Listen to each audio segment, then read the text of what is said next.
But like if there's some really smart Yeah. guy in your class and you're not really friends, but he's just getting A pluses, get his number. If you're looking to have friends in different industries potentially, that's something has its perks, particularly with Stony Brook. You literally are walking out of school and it's like you have an opportunity to try some crazy thing with like a really smart friend from Stony Brook.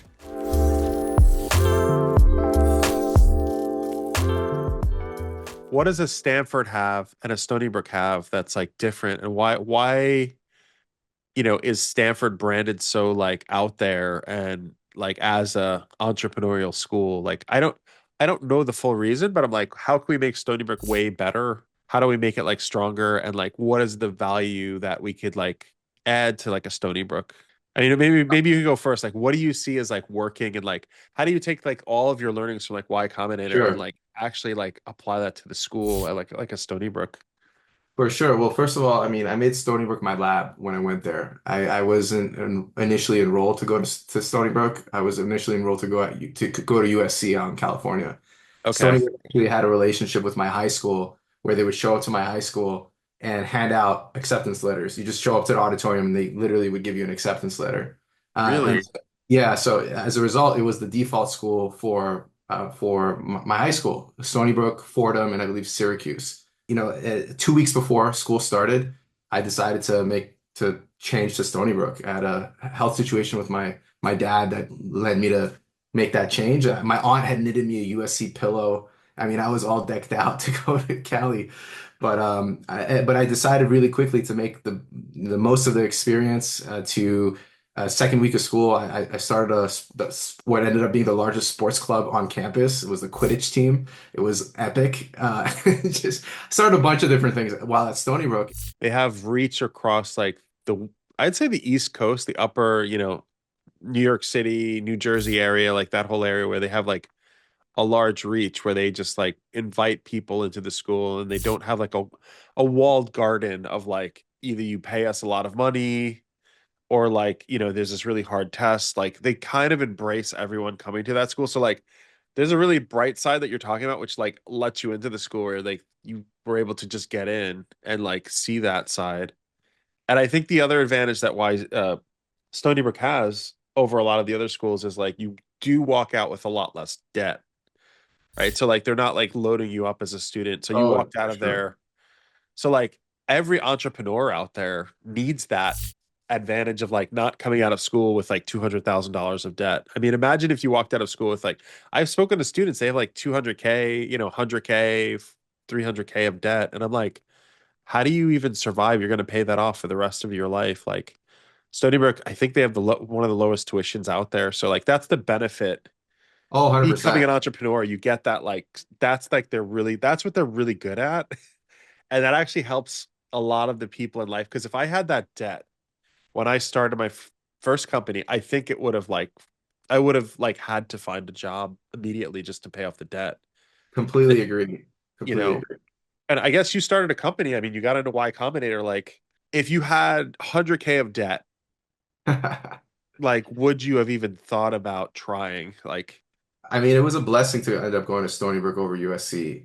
If I went to USC, let's just put it that way, and I would have graduated with that debt, who knows what my mind would very likely not be centered around. Let me convince a bunch of people to run around the physics lawn with a broom between their legs to play Quidditch, right? Going to Stony Brook unlocked the creative freedom and channel it in a way that I could explore. And so from that standpoint, if I went to USC where I graduated that debt, I might be in a completely different domain, or at least maybe life would have taken a different course. So it's hard to know for sure, but I think it's fair to say that, I mean, when I graduated from Stony Brook, I immediately jumped into getting involved with entrepreneurship. I mean, while yeah, at but school. why? Like, that's something I think the school doesn't talk about. Maybe they're doing a lot more of that now, but when we went, Yeah. like, it wasn't like actually like quite promoted. Like,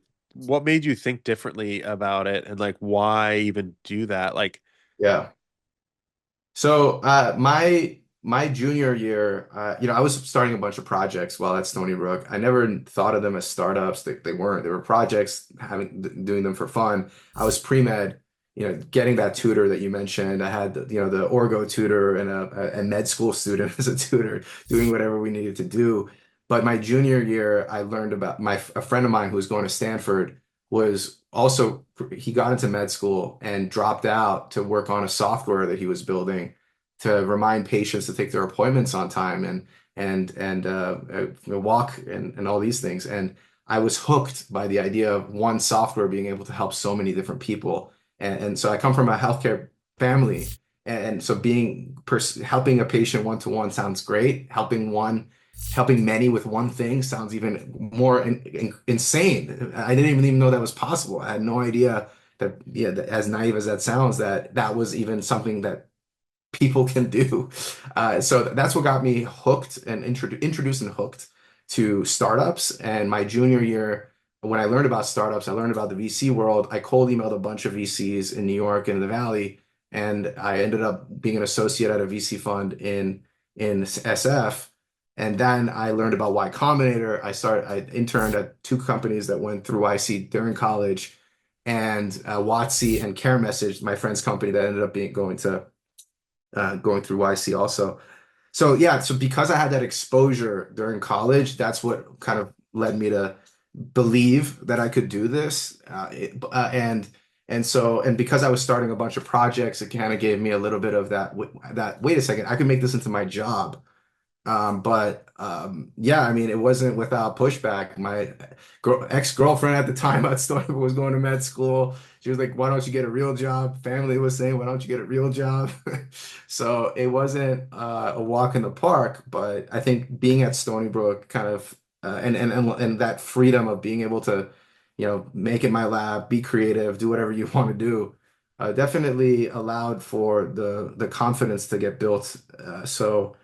I'm not sure if that fully answers your question, but I think I think a large part of it was my own kind of randomness, if you will. I sent a bunch of emails, but I will say Stony Brook did support me in one thing that really did help me land that VC role for sure, which was I did this random thing for an employee at the local Dunkin' Donuts that's right across the train station. And it was like the spontaneous act of kindness for Zamir, who works at the Dunkin' Donuts, and Stony Brook like closed off the entire road. They got security to like close off the road because we did a whole about 100 students kind of like swarm into the Dunkin' Donuts late at night to surprise Zamir with a bunch of handwritten cards and all that. That ended up getting covered by like CVS and all, and so Stony Brook was definitely helpful in that. I sent that to the VC firm, and they were like, "Oh, cool! Like you do cool stuff." But But yeah, why even like how did you even I didn't even know what a VC was in college. No one taught me. Like I didn't know oh what yeah, that was. Like how did you even know what the word VC? Like I had zero idea. Like I didn't have it. They were training me in I picked computer science and psychology. So like I was getting a lot of that. And yeah, I had like a blend of like other classes, but like were you taking a business class? Like how did you even understand like to reach out to a VC? Like yeah. Well, my friend told me about the startup ecosystem out in okay. the one who is, but at Stony Brook, I was in a pitch competition. I was business major, business and Ah, okay. and Stony Brook had a competition, which I think I ran into one of the judges about 6 months ago at the Javits Center. He's the bagel boss now, Andrew Hazen, and he was one of the judges. So there was this kind of pitch competition that Stony Brook had. I think it was through the Small Business Development Center, if I'm not mistaken.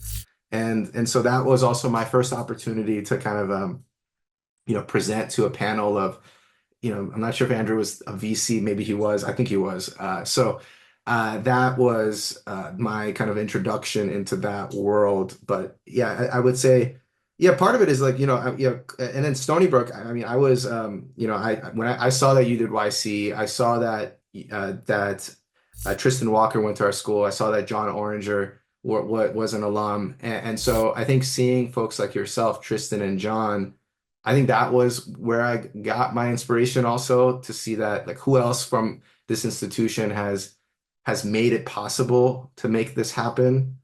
So I, How do you even find that list? So one thing I'm hearing is like the business school actually like it gave you some insight into like the business side of starting a company. I didn't do that. I went to psychology and like computer science, so I had none yeah, of the business like training. It sounds like that actually was a really valuable experience, like meeting that totally. DC and like going through that. So it gave you an entrepreneurial side, but like I didn't even look for other founders in in the Stony Brook, the massive infrastructure. Like I didn't look for anyone, and I was like, I don't know who's doing this. Like I hear some of the professors are working on some side projects here and there, and like they're Yeah. starting like side companies based off of like papers, but like it wasn't like a big thing. Like you'd be making a massive, you know, you wouldn't be like training all of the computer science students en masse on like start your own companies. Like they weren't like that wasn't the ethos there, but like you just started to like research other founder.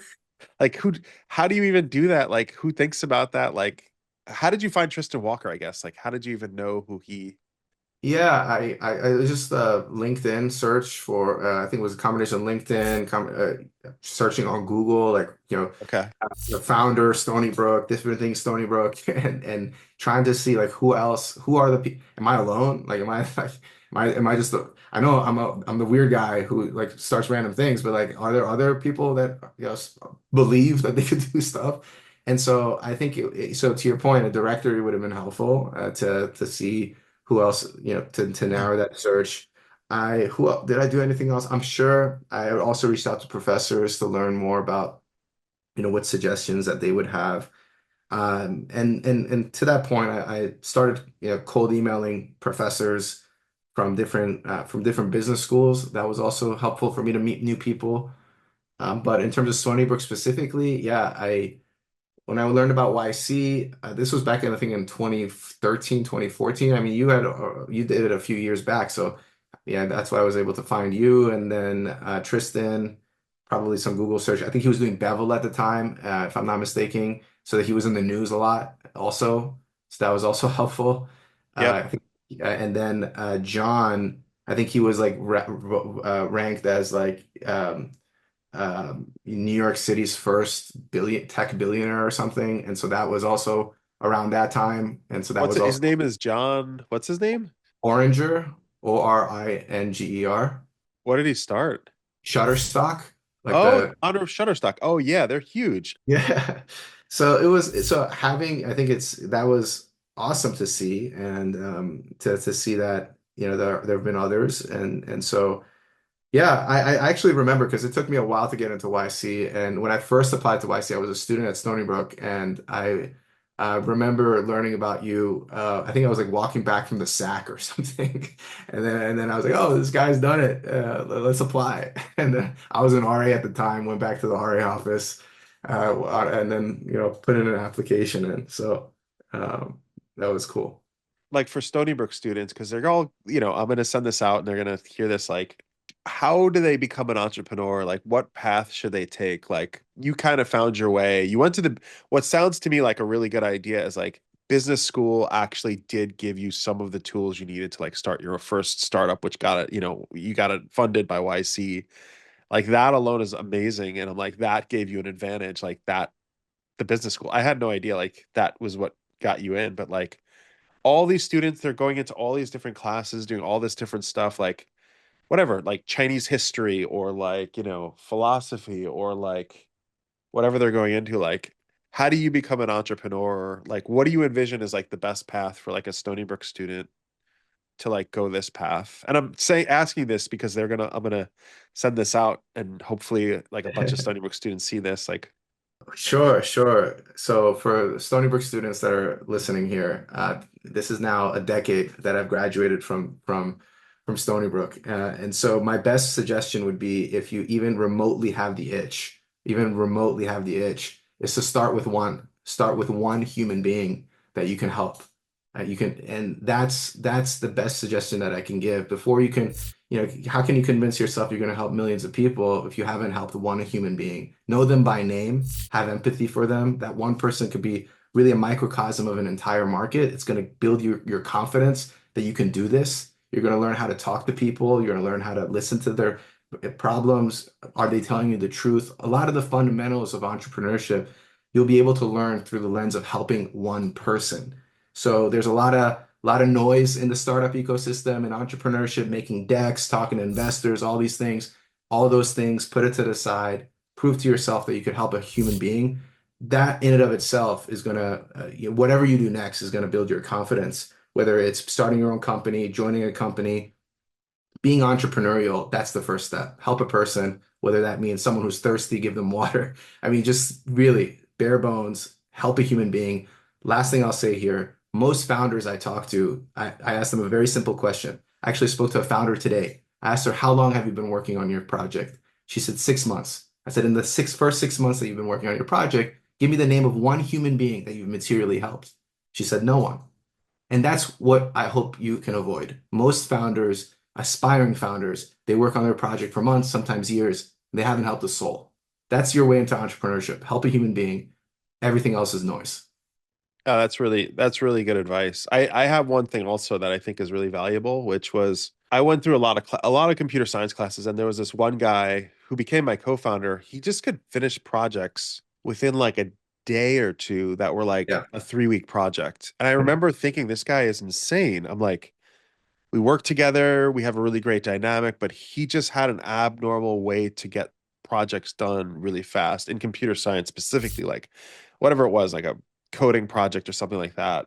And I think that the cool thing about school is you actually have like a talent pool of people that like you can work with in the future, like after you graduate or like when you're in school. And I just was working really well with this person, and I'm like, maybe one day we'll work together, but I know he can get projects done at a fast rate in software. And sure. because I was in computer science, I saw that that was my ability to like build the company was I saw people who had the skills to like build something and like do a startup.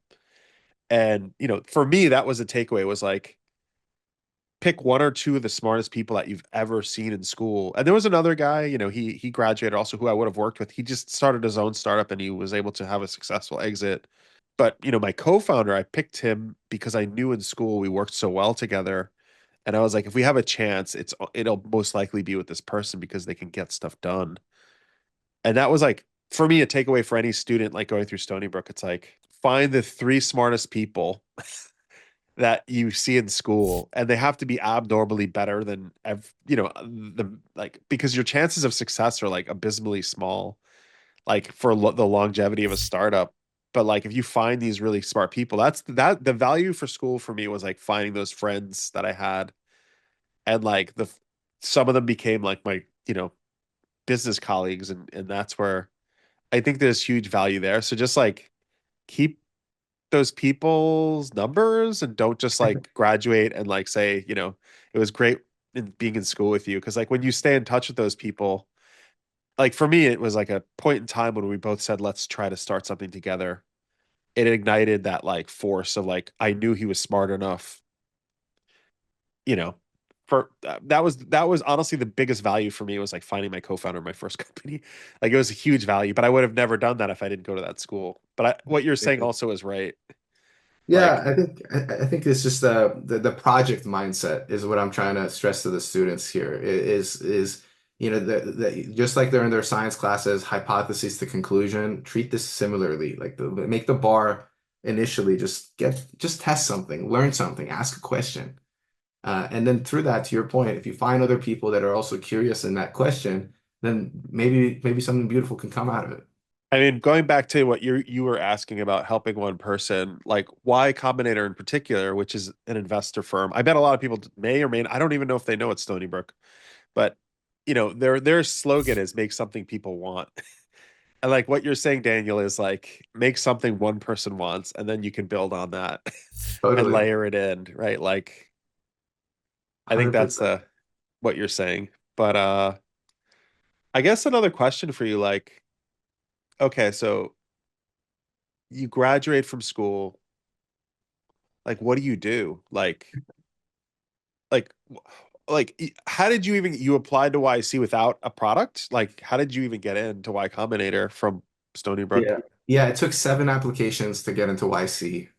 And I graduated from school and I was looking to move out of my parents' apartment in the Bronx. That was kind of my first problem. I wanted to live on my own, but broker fees in New York City are incredibly high. So if you, for those students that don't know yet, it's about 15%. And so I wanted to circumvent the broker and create a simpler, less costly solution. So I initially, my motivation was to build something to get rid of real estate agents in New York City, basically.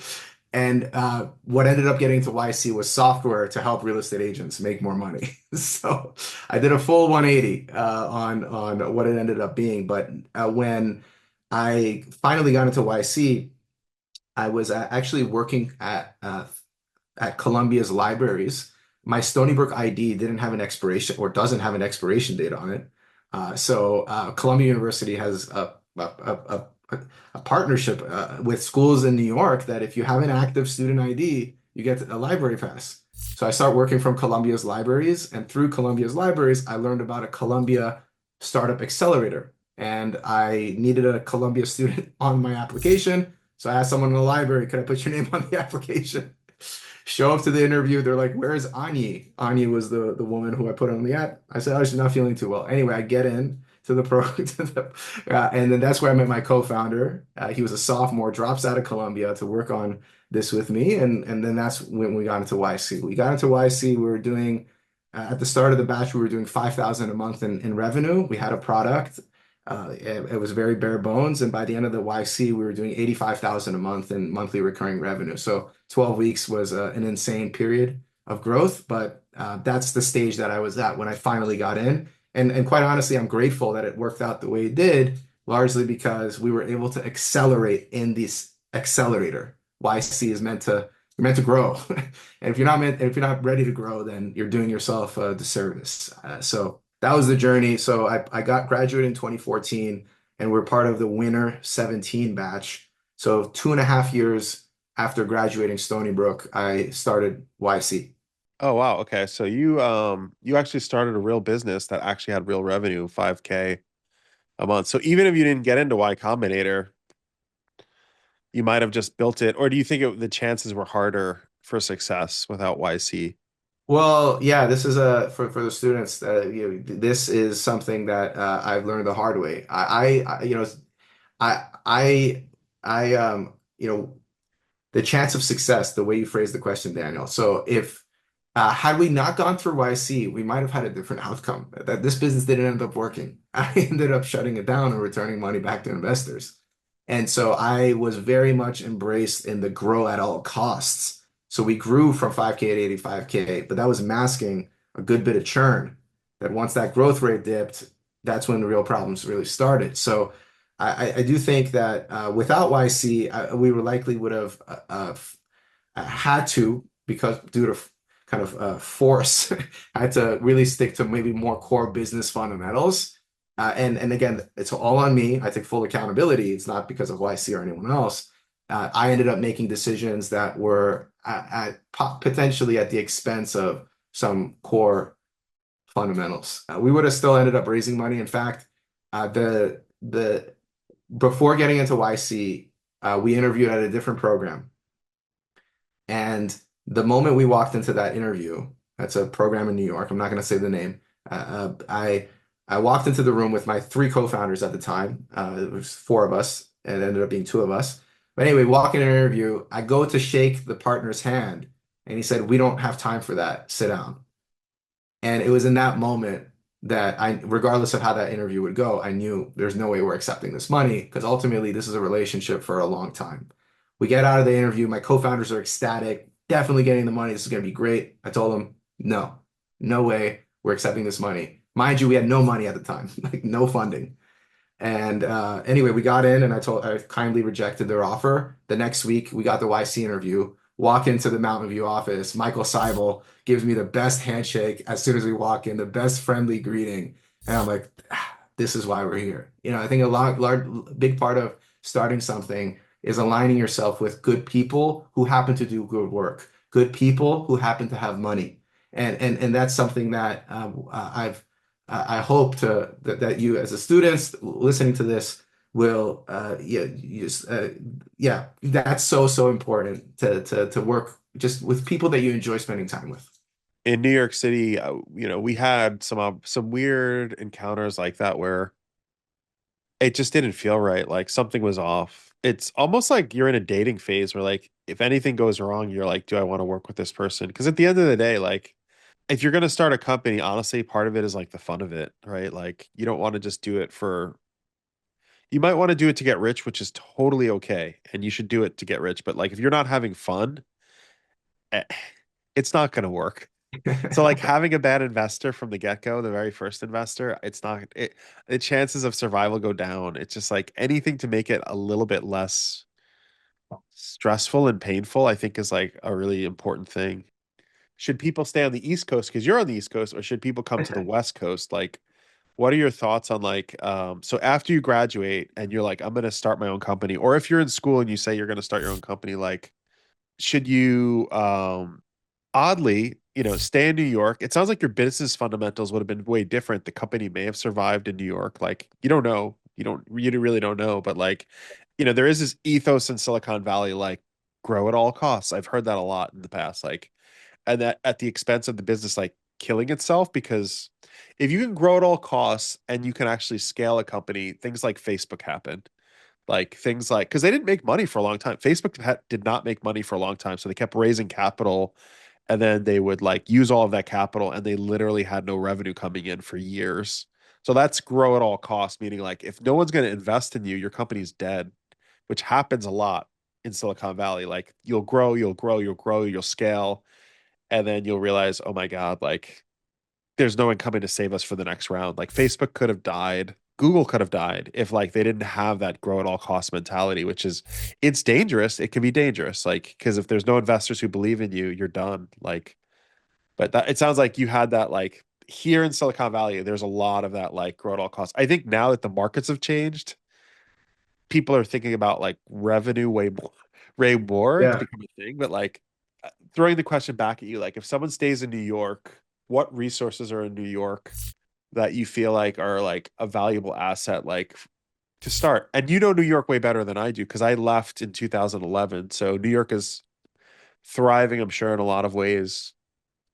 Yeah, sure. So one thing to also keep in mind is at the time when I was working from because I moved to San Francisco for Y Combinator, one of the first observations I had was people in SF when you meet them, and maybe this is just the circles I'm a part of. The first thing is, oh, so what are you working on? Versus New York, it's hey, what's good? What's up? What's going on?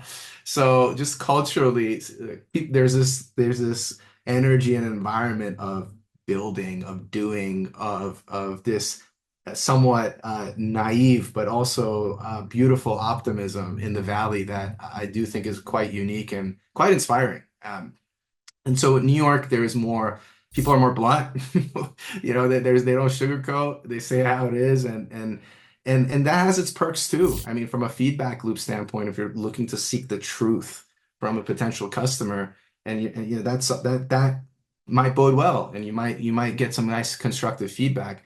I would say where New York comes in is for a first-time founder, for a student, if you're able to get introduced to not only San Francisco, but travel.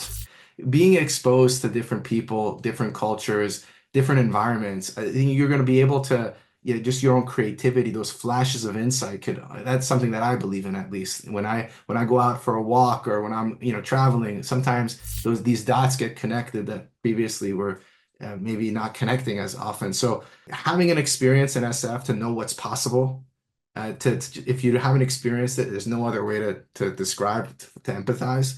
But New York, I would say in terms of by design, I do think it bodes better for more balance potentially, depending on what you're trying to balance. If you're looking to have friends in different industries, potentially, that's something has its perks, particularly with Stony Brook. The bulk of their alumni, I believe, are in New York. So if you're part of a networks that you're able to take advantage of your alumni network in New York, that gives you an advantage. But if you're someone like myself who really doesn't have too many close ties to the university, For me, at SF, what became where I grew most of my network and still where most of my friends are. And then I ended up using New York as my base, so Columbia University, really to grow my network, and that's where I end up teaching now. So I think that's where that's how I see the two cities. So for the student, take a flight, just take a flight, land there. You might run into Daniel. That's where I ran into Daniel, you know, and now we're here. So, I think more serendipity can happen when you're in this high density environment of everyone, doing really cool things. I mean, from a West Coast perspective, I think I got the best of both worlds where I got like a great school, I got like a lot of amazing education. But like once I moved to Silicon Valley, it was really hard for me to leave. I'm not gonna lie. I felt like if I leave, a lot of opportunity and optionality like goes away. So like, you know, New York has really great, I would say just different things happening in it. And I think that there's a lot of different founders. I met my co-founder there in New York. So like I think that there's a lot of like benefit being there. I think for me, for my first company being in New York City, there was a lot of like medical professionals. So honestly, like that in a weird way, the density of a city generally gives you an advantage over like being in a suburb. Like a lot of people graduate and they're like, hey, I'm gonna live in this suburb with my parents. I think when you do that, if you really want to start a company, you're not going to have the optionality. You might save on cost, you might like save money, but like I moved into New York City. I was in Astoria, Queens, and I would bike in every day to the city to meet my co-founder, and we would meet with investors, we'd meet with possible people to work with, we would meet with all these different people. There's just a lot of like energy in the city where like if you're in like a I don't think you're going to get the optionality. So like Stony Brook actually has a lot of that in this like bubble. But when you move away from that, like if you're like in like just like there's so many suburbs in like the New York City area. Sayaklit or something. Yeah, anywhere. Like I don't know if you're gonna have that like benefit of like that energy. I mean, when I the one thing that I remember in New York that was really cool is they had the New York Tech Meetup. It was like a once a month event. I don't even know if they have it anymore, but it's like 2,000 people in a room in New York City that would meet, and I'd be like, ah, these are people similar to me. Yeah, And that's cool. right, I don't, do they still have that there or? I don't know if they still have them. They had them in 2014 when I graduated. I would go to those. I mean, they were actually they kept me going in a lot of ways. Like I'd be like, okay, there's some people like me to build a company. So like another thing is also like I mean, this is advice for every student from Stony Brook. Take advantage of the school. Like I actually did. Like I actually drove once a week to this Stony Brook University when I first started my company to meet with the professors to just kind of ask them what resources are available at the school.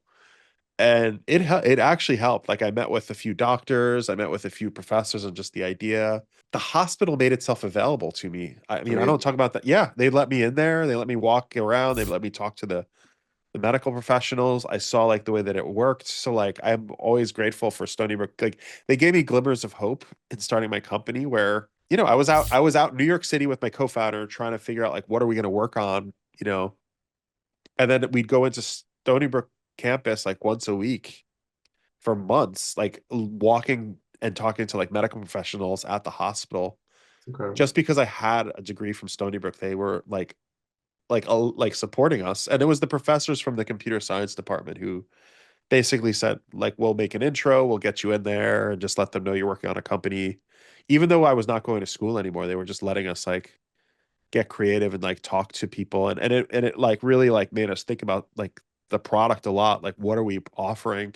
Not that we were selling something to the hospital, but it like we were thinking about selling something to the hospital. I guess it sounds like you didn't go back. You should have asked them for like help in some way. I kept in touch with a few professors after graduating, and I believe Professor Palermo is still there. And so I did keep in touch and keep updating with my project, and because I was I was a solo founder, non-technical, and all I had was a story at the time, and I was developing that story publicly every single day in Google Slides with comments enabled, and I'd share that link broadly. And the Stony Brook professors were on that list of people that I would share that link to and get feedback from. So yeah, absolutely. you don't get unless you ask, right? So making sure that you knock on those doors, and you never know. Maybe they help you get your first clients and get you feedback. I think Google allows you to send 2,000 emails per day until you get banned for 24 hours. I had to learn that the hard way. So I think that's the same policy back in that it was in 2014. So my best encouragement to the Stony Brook students is to leverage the fact that you're a student and a recent graduate. Your .edu email is quite valuable. People inherently want to help students. Your reply rates are going to be higher than mine now. And so take advantage of that. Take advantage that people do want to help you. If you don't send the email, you know what the response is. If you do send it, who knows, right? So take advantage of that. And so that's my recommendation for that. I mean, what are your th when a Stony Brook student emails you? Maybe they have or they haven't, but if they did, like, what you would respond, right? You would. I would respond to any student. Actually, I get emails quite often in LinkedIn, and I'm sure you do as well. And I respond if someone is genuinely looking to learn something. A lot of students, or a lot of people in general, how many times, I mean, do people email you say, "Hey, could I get a job? Could I get this? You want to buy my product?" People always want stuff from. How many times, Daniel, do you get an email just like, "Hey, Daniel, saw you went to Stony Brook. You're an inspiration to me. Have a great day, Chris." Whoa, what a refreshing email. And so I think sometimes it's, the students, if the students are just, seeking to learn, seeking to just be sponges and just, versus like immediately want the job. I want an internship. Like, whoa, whoa, whoa. What's going on here? So I do reply in kind, and I say, hey, look, don't have the bandwidth to get on a call. I'm sure you get asked all the time to get on the calls with you. And like, well, yeah. So I do reply, but I think there's a level of thoughtfulness that's needed. And I think more and more people and students, they immediately want something done, like immediately want an internship. And my suggestion would be, look, I don't know where the exact study is, but I heard that 80% of sales happen between the fifth to the 12th touch point. Understand that it takes a few interactions until you end up building that trust and rapport with someone. Even if I don't reply or I do reply, follow up. I think that's the best recommendation because, I started cold emailing people 2013, 2014. It's been a decade. I mean, I still kept in touch with people. And I think the lesson there is that a lot of people that you will be emailing, again, this is for the students, is their stories their ships have sailed. They're gonna live vicariously through your exciting young stories. They want to help navigate you on your own journey. You're starting to write those exciting pages of your own book, and us as now these veteran people that are already kind of established ourselves, we see that and we're like, oh my gosh, I wish I was 19, 20, 21, 22 again. Let me see how I can help you. And wow, what a journey you've been on. Let me kind of follow this beautiful story. I think a lot of students don't think that they're cool enough. Like they're not doing enough exciting things to email somebody. And I think that's part of it is just like you are. Like I wish I was, I knew what I knew now when I was in Stony Brook. Like I think all the students are living incredibly exciting lives, and it's something sometimes it's just a matter of perspective. I have no idea how Gen Z thinks. You could teach me something, So, so anyway, I think it's a two-way street. You're in some context they're the student, in some context they're the teacher, and I'm similarly too. Maybe I could help them as a teacher, but I'm also their student. Yeah, you're 100% right. It's like be bold, like email people and just ask questions and be really humble and just open-minded and whatnot. I felt this pressure at Stony Brook to go work for like Bloomberg or Citibank or like Chase. I don't know why. And I think that's a Stony Brook like culture thing where like people want to get that safe job. I think you don't have to think that way. And you can try something. And I think Daniel was able to like not think like that by being in the business school. It offered that to you, Daniel. But like I think a lot of the students, like, this is your chance in life where, like, you don't have a lot of responsibilities. And, like, you literally are walking out of school and it's like you have an opportunity to not just have to work for someone else. You can try some crazy thing with, like, a really smart friend from Stony Brook and you built that friendship. And it's like, if you could, like, build something together, whether it's like a psychology clinic together, a psychiatry clinic together, a like software company together, a autism, whatever it is. It can be anything like an engineering like product company, like right out of school, you have a lot of freedom to like have that. And for me, yes, I worked. Like I think maybe get a first job, but try to work at a startup in New York City or like in San Francisco, and then you could get like a little bit of like skill set, or just start it right out of school or start it in school. I do recommend graduating from Stony Brook, not just jumping and quitting, like because you want to build those networks. You want to like the value of Stony Brook is the network of people, but also like make sure to take all of their like get your friends' phone numbers. Like I regret it because I had so many friends at Stony Brook and I like didn't get their numbers. I'm aging myself, but like Facebook was not like big like it is now. Instagram was not big. So we had to like I had to like write everybody's numbers down, and I'm glad I did because but like if there's some really smart guy Yeah. in your class and you're not really friends, but he's just getting A pluses, get his number and then like have a conversation and see if like you have that like energy together. I'm just saying there is another path. It doesn't have to be like a Citibank or a Bloomberg or a Chase Bank, like or the Wall Street, stock market, like which is right next to Stony Brook, and that's what draws all of the students in. They all go there, like they all want to work in these like big corporate companies, but like you can do something else, like work at the cool, trendy startup in New York City. I don't know. And just learn from them. And then you can start your own thing after you have enough life savings. But like what Daniel is saying is like, don't be scared, email people. But I'm also saying like there is a chance in your life where you could try something crazy. And I know very few students from Stony Brook. And this mindset of trying something crazy, it just comes from like a lot of students from these other schools, like Stanford and Harvard. They're all applying to Y Combinator at a fast rate. Stony Brook students should also. And if you apply to Y Combinator, there's 4 batches per year. So that's 200 companies per batch. So there's 200, 400, 600, 800, give or take around 800 companies going into Y Combinator. All of them are getting 500K, $500,000. It should be some of those people should be just Stony Brook students going in there. And I think I met Daniel randomly at like this Y Combinator event. I'm like, there's very few of us in there. A lot of them are from Stanford and Harvard and from MIT. And I'm like, Stony Brook should be there also. Like, it's one of the smartest schools out there. But sorry, I'm 100%. ranting, Daniel, but you might want to say something. No, no, I mean that's spot on. I mean, when I was a freshman, there were about 2,500 pre-med students from my year. Most of my friends were pre-med. By senior year, it flipped from pre-med. When you look at the freshmen, when I was a senior, those 2,500 were now computer science majors. So I think there was a shift even while I was at Stony Brook from this traditional path of doctor, lawyer, engineer, finance to wait a second, what does this software world look like? What's possible? And I think that's largely stems from opportunities, jobs, and if Google pays well, Meta pays well, right? All these things. I do fully agree with you. I think the debt, the being debt free and after graduation starting something, how do we encourage that more? I do think what you shared really hit a chord. During your Stony Brook time is the ideal time to get the exposure to know that it's possible. I share that seeing yourself, Tristan and John was inspirational. But when I was a junior going into senior year, I interned at WotC. I was there in San Francisco, sitting right next to the CEO, learning what that world looks like. And that I felt that I could do this and I saw the agility of a small team and what's possible.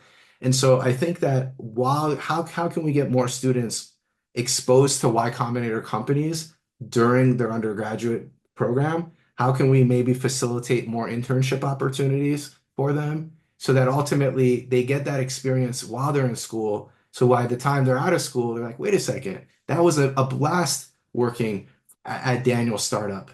That was incredible. So I think that could be one way that we kind of give people a route. What do you think? Yeah, no, actually, that's spot on. It's like internships, like, is a great way. And like, get into the startups. So just looking at startups, like, it's really hard to get into a startup, not gonna lie, because they don't have a lot of resources. It's not like Bloomberg and Citibank and Chase or the stock market. Like, it's not that. It's a scrappy team, a ragtag team with like not as much funding. So like to get into those companies, it's really freaking hard. So you have to like work for free or work for salary, but like work with them and don't be like, hey, I need this. Like try to hear them out. Maybe there's like a chance for equity. Like I think it's just getting your foot in the door, like showing your value any way possible to them because they are busy and like it is hard to like show your worth. Like, I mean, how would you go about getting into a startup? Like, how do you, I Sure. did, yeah, I guess I'll ask you that question. Totally. And this is an exercise that I do with all my students in every single class. What I tell them is look at the Y Combinator directory, find a company that's working on something that you think is interesting, find the CEO's email, cold email them, and just introduce yourself, let them know you exist. The reply rates, possibly one of my students have already emailed you. I actually don't doubt it at all. Rappi CEO, DoorDash CEO, we're talking they reply. Right? And so I think first is to just send it off. Send the email, introduce yourself, let them know you exist. You're not asking for the internship in that first email. And through you updating them on what it is that you're learning, what are you going to do in the next few months? You show to that CEO, to that founder, your ability to execute. Hey Daniel, over the next 3 weeks, I'm going to do X, Y, Z. 3 weeks comes around, you say, not only did I do X, Y, Z, I did one, two, three. So you're demonstrating to the other person that you're true to your word, you're able to execute, and you're able to go above and beyond. What startup doesn't want people joining them that's ambitious, that follow up, that are resilient, that even if they don't get a reply, are going to continue to reach out. So how can you demonstrate what you're capable of even before you get the job? How can you maybe offer them feedback for their product as if you already have the internship?